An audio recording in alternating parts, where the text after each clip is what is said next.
Ladies and gentlemen, good day and welcome to the Q3FY25 earnings conference call of Motherson Sumi Wiring India Limited. As a reminder, all participant lines will be in the listen-only mode and there will be an opportunity for you to ask questions after the presentation concludes. Should you need assistance during the conference call, please signal an operator by pressing the star, then 0 on your touchtone phone. Please note that this conference is being recorded. I now hand the conference over to Mr. V.C. Sehgal for his opening comments. Thank you. Thank you. Good evening, ladies and gentlemen. Thank you for joining the result conference call of MSWIL. I am pleased to announce that the board has approved the results for Q3 of financial year 2025. This year is turning out to be a very exciting one for the Indian automotive industry, with the OEMs launching a slew of new models across EV and ICE platforms. With feature-rich content, this has augured well for us, with the company outpacing the industry by approximately 6%, attributed to the favorable product portfolio of increased content with platform mix. The Indian PV industry grew by about 3% year-on-year, whilst registering a degrowth of -8% on a sequential basis. Similarly, two-wheeler industry demonstrated 8% growth year-on-year, with a degrowth of 5% sequentially.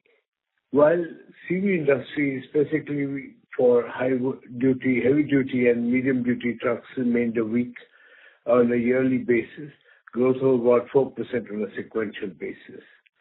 In this context, the company has delivered revenues of 2,300 crores for Q3, in which the new greenfields contributed approximately INR 80 crores EBITDA. Remained stable for the quarter ending, excluding greenfields at INR 278 crores, representing a 6.1% growth on a year-on-year basis. This shows an improved profitability of the business excluding the greenfields. The 3 greenfields are progressing in different stages, Pune ramping up, while Navagram and Kharkhoda are said to be on stream H2 2026. These are new facilities and will cumulatively drive an annual revenue boost of approximately 2,100 crores, marking approximately 25% growth over financial year 24 revenues on a baseline. The team has done well to secure businesses with marquee OEMs like Maruti Suzuki, Mahindra, Tata Motors across EV and ICE platforms exclusively for new models. I would like to reiterate that these are not just replacements or mid-cycle updates, but absolutely new models. MSWIL remains the preferred supplier for the new age vehicles by OEMs. The team has worked hard in developing these solutions for the customers and along with the robust localization plan. Since new facilities are in different stages of completion, certain costs have been expensed upfront. There is a negative net greenfield startup cost impact of about 40 crores on the EBITDA and 32 crores on the PAT, which is expected to be negative. Net greenfield startup costs is expected to stabilize as production comes on stream with the new plants. We continue to have conversations with our customers for some of the pain sharing as on some of the costs associated with expansions. Our CapEx guidance for the year remains at approximately 200 crores, have expensed about 153 in 9 months, and MSWIL continues to be a debt-free company. With this, I would like to conclude my remarks. I have Vaman, Pankaj, Anurag, and Mahendra with me to answer any questions that you might have. Thank you, and over to you. Thank you very much. We will now begin the question and answer session. Anyone who wishes to ask a question may press star and 1 on their touchtone telephone. If you wish to withdraw yourself from the question queue, you may press star and 2. Participants are requested to use handset while asking a question. Ladies and gentlemen, we will wait for a moment while the question queue assembles.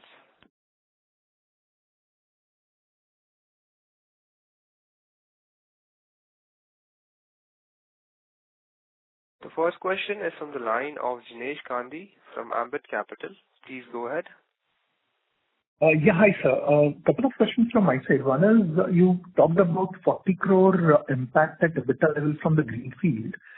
Just to clarify, this is for third quarter and on quarterly basis or for the full year? Mahendra, can you answer that question, please? Yeah, sure. So this 40 crore EBITDA impact is for the third quarter from the 3 new greenfields that we discussed, that we mentioned. Okay. And what would be revenue contribution from these 3 greenfield? You mentioned EBITDA of 80 crore. What would be revenue contribution from these 3 plants? Yeah. So as of now, where the ramp-up has already started, the revenue is given, the revenue is about 80 CR, and number of these plants are still in the ramp-up phase, and we have given the SOP schedule when the commercial production would start. So wherever there is a revenue, the revenue is about 80 CR, but the cost is there for the other plants as well, so the revenue is yet to come. Got it. And the third question pertains to we have seen some of the new age competitors, new age OEMs talking about the advanced technologies, including cables, instead of wires on the wiring harness side. Any views we have on those technologies on that side? So, yesterday only one two-wheeler OEM, new age OEM had showcased that product. Any views on that?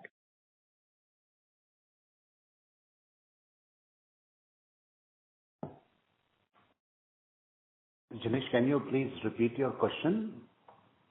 So yesterday, one of the new age two-wheeler OEM had showcased advanced wiring harness where it was based on cables which are much smaller in length and lighter in weight versus a normal electric wiring harness which would have weighed about 4 kg. This was about 800 grams. Any views on such emerging technologies? I'm sure we are also working on it, but any sense on how does it influence our business? You're talking about the new age cars which are being launched in India, or this is about some presentation? Primarily EV two-wheelers. Ola yesterday showcased their motorcycles, and that they showcased these cable instead of wiring harnesses.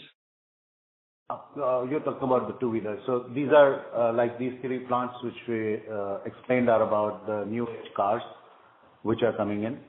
So we have given an entire schedule about these launches. They are from Maruti Suzuki, Mahindra and Tata Motors in particular. Okay, got it. I'll call back in queue for more questions. Yes. Also, Dinesh, I think new things cannot be experimented in all that. They try and showcase all the new technologies, but this is product liability and all that is huge in this business. So it's not a telephone that they are doing. This is a car or two-wheelers. These are human life dependent. So there's always a lot of research which has gone into this, but Exactly. Yeah. I think as Pankaj said, we'll come back if there is anything. And then if it is, we are also in the same boat. Yeah. Okay. Thank you. Thanks and all the best. Thank you. The next question is from the line of Siddhartha Bera from Nomura. Please go ahead. Yeah, thanks for the opportunity, sir. So my first question is on the growth. We have seen revenue growth which has been much higher than the industry volume growth in the past. That gap seems to have come down quite a lot in the last couple of quarters. So is this more reflective of the current content increases being lesser than in the past, or And is there any changes in market share also in the industry, or we are largely seeing similar market share? Normally, we don't guide on market share. We think market shares for greenstones. But look, this is a rapid changing scenario, and it's really very difficult to come out with some credible numbers and all that, because it's changing very fast. Pankaj, you want to add something more on that? Yeah, and basically it's also the model mixes which happen, and as you would see from our presentation, the new plants which we are launching, as per the customer volumes, these are all new age vehicles. They should contribute significantly to the revenue up around 2,000 plus crores, 2,100 crores annually. Also, some Hyundai and Kia group volumes are taken care of by the joint venture company. So if you look at from the India perspective, MSWIL has been very well entrenched, and we're grateful to our customers for partnership in the new vehicles which are being launched in the market. Got it, sir. Will it be possible to share the EV segment high voltage wiring harness contribution in the current quarter's revenues, or probably in the last 9 months? Wow. See, generally the revenue coming from EV vehicles have been in between 3 to 4% approximately. Yes, ballpark. Understood. And these 3 greenfields which are starting now, what will be the peak revenue potential from these plants going ahead? Yeah, it's about 2,100 crores as per the forecasts which were given by the customers. If they increase further, then it could be more. Okay, and it will be a mix of both high and low voltage wiring harness? Yes. Okay.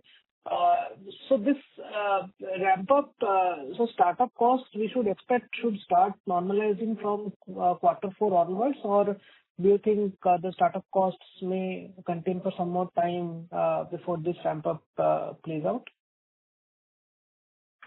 See, there is a presentation on which we have given when our SOPs are happening. So startup costs will start to, there are some plants in Pune. Some launches are happening now, and in the Gujarat it will be in Q1 of 26, and some launches are happening, SOPs are happening in Q2 of 26. So around that period, Q2 26, Q2, Q3, that's the time when it should get normalized completely over a period of time. Got it, sir. Sir, you have said for the third quarter it is 40 crores. Will it be available for the last 9 months? Because in the first and second quarters also we had some startup costs. So for the 9 months, will you have the impact in EBITDA? It's also given in the presentation, Mr. Mahesh. Yeah. So for the 9 months, it's about 95 CR. 95 CR. Got it, sir. Thanks a lot. I'll come back in the queue. The next question is on the line of Gunjan Priyatni from Bank of America. Please go ahead. For taking my questions. I just had a follow-up on this, on the 3 new plants that you mentioned. Now, these are all in newer locations, right? Pune, the Gujarat, all these locations are new. I just wanted to get a sense that when you are expanding into these new geographies, is the profitability or margin going to be very similar to what, our core business has had in past? The reason I ask is because, it's a labor-intensive, industry, and, there may be labor laws which are different, expense which is different on this count. So just want to get a color on whether the profitability remains same when you get into newer locations.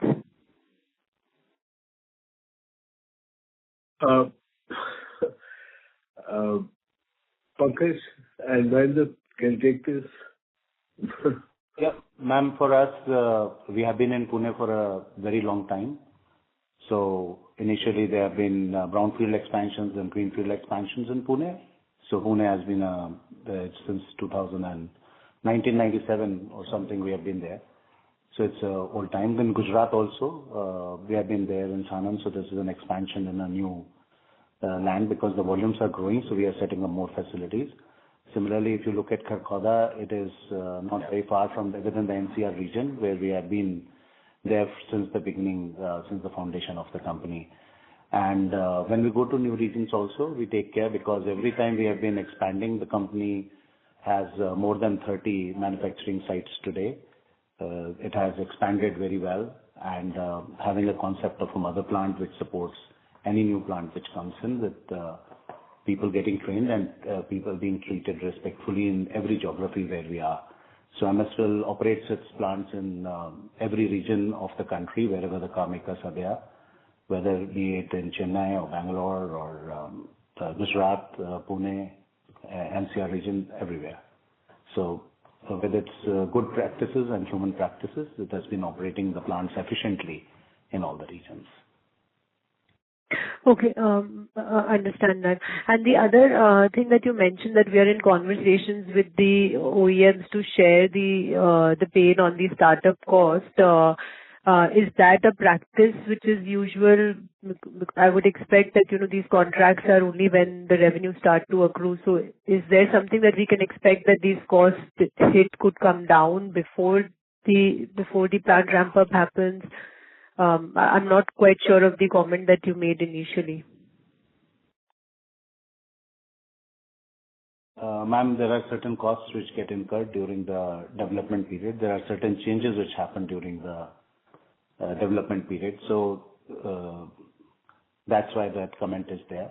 So there are things which get discussed with the customers and they get shared. Okay, all right, get it. Thank you so much. The next question is from the line of Raghunandan from Nuama Research. Please go ahead. Thank you, sir, for the opportunity, and also thank you for sharing the details of the upcoming plants and customers. Very helpful. Sir, two questions. Firstly, on the high voltage wiring harness, with the new plants coming in, that should also indicate a higher focus on localization. And if you can talk a little bit about how the efforts have been in terms of reducing the import content, increasing localization, and would there be any targets you would like to share going forward? Thank you. Pankaj, over to you. There are localizations which have happened in terms of the cables for high voltage harnesses. And as far as the connectors are concerned, some of them have also been localized already. Still, there are few which are imported.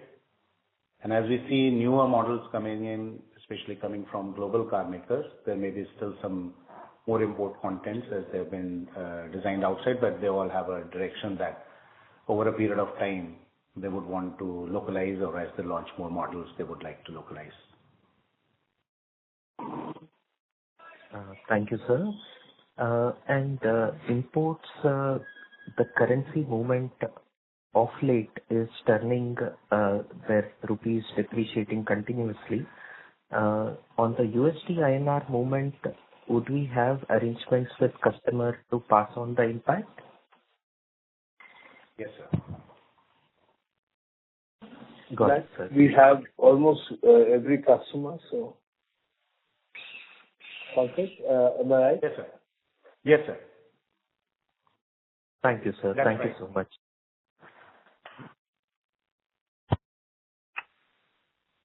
The next question is from the line of Avish Pansali from Chanakya Capital Services. Please go ahead. Yeah, thank you for the opportunity. Just would it be possible to give the breakup of revenue as per vehicle categories like commercial, passenger, and two-wheelers?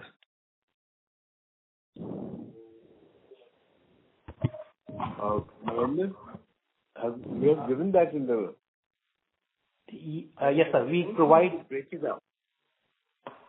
Yes, sir. We provide this data once in a year on annual basis, and this was in the last annual report. You can go through that. Passenger vehicle is approximately 59% approximately, and two-wheeler is an 10 to 12%, and then commercial vehicle is also 10 to 12%. So bifurcation is given on the annual report. You can refer that, please. It's same for this quarter also, or are there any changes? No, there is once in a year only. Okay, fine. Thank you. Mr. Avish, does that answer your question? Yeah, it's fine. Thank you. Thank you. The next question is from the line of Jinesh Gandhi from Ambit Capital. Please go ahead. Yeah, hi, sir. For these 3 plants, what would be our total CapEx invested for these 3 plants, and what kind of manpower addition would be happening for these 3 plants? Anurag, Mahendra? So in terms of capex, depending on the size, it's about 40 to 60 CR that we spend on one plant, and this doesn't include land and building, which we take only from SAMIL. Okay, so primarily it should be roughly about 150 to 180 crores for the 3 plants put together. Got it. And total manpower addition would be what? Roughly about 16,000 people, or lesser than that between the 3 plants? I think, these plants are, as the volumes are given and for the product we are making, these are sort of little large plants. So between 2,000 to 2,500 manpower will be involved in these 3 plants individually, each of them. Okay. Got it. Okay, thanks.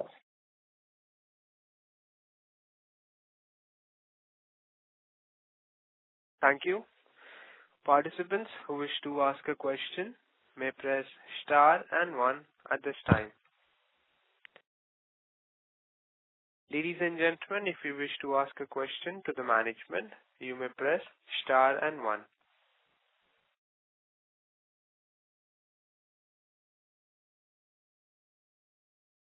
The next question is from the line of Shirish from Nippon India Mutual Funds. Please go ahead.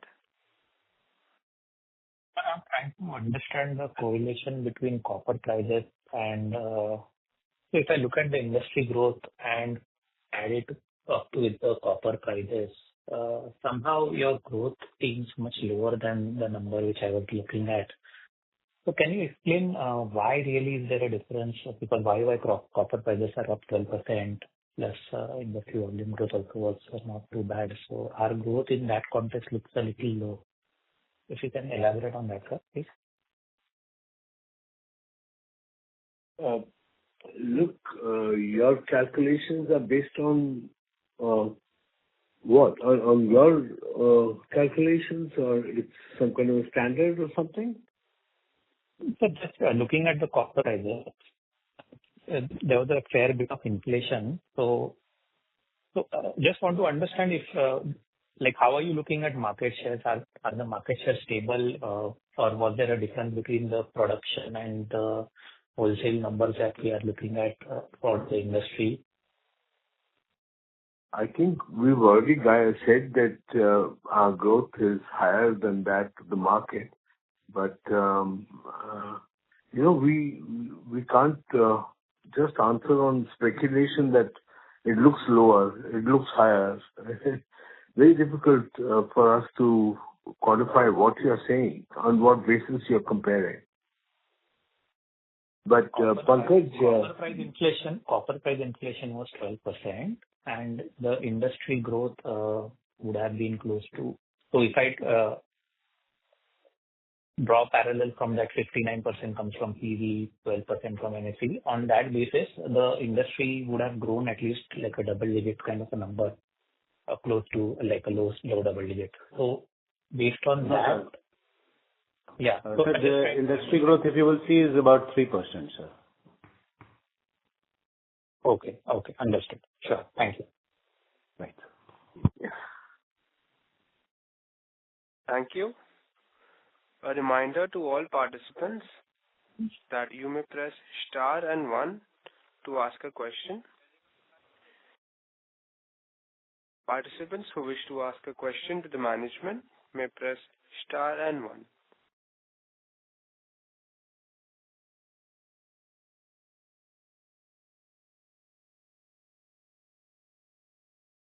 As there are no further questions from the participants, I now hand the conference over to Mr. V.C. Sehgal for his closing comments.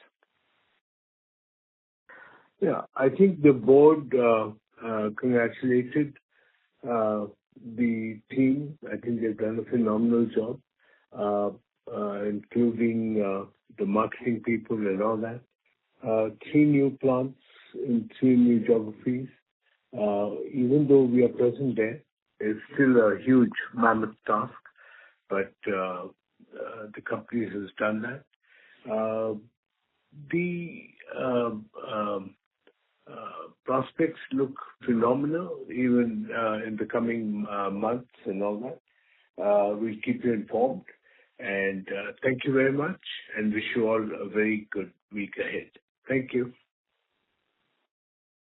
Ladies and gentlemen, that concludes the conference call.